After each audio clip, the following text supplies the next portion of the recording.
అమరావతి పనులు పరుగులు పెట్టనున్నాయి. ప్రపంచ స్థాయి రాజధాని కావాలన్న ఆంధ్రుల కల అతి త్వరలో సాకారం కానుంది.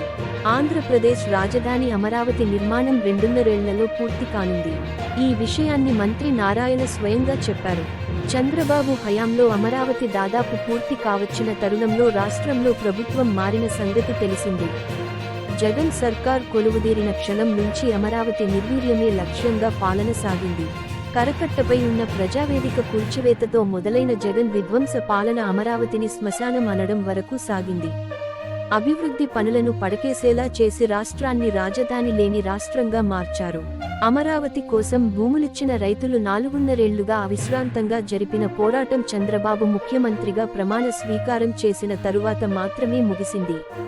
చంద్రబాబు ఏపీ సీఎంగా బాధ్యతలు చేపట్టడంతో ఇక అమరావతిని ఆగదన్న విశ్వాసం తమకు ఉందని రైతులు ఆనందంతో చెబుతున్నారు. ఆంధ్రుల కలల రాజధాని అమరావతి సాకారం తథ్యమన్న నమ్మకం, విశ్వాసం సర్వత్రా వ్యక్తమవుతోంది.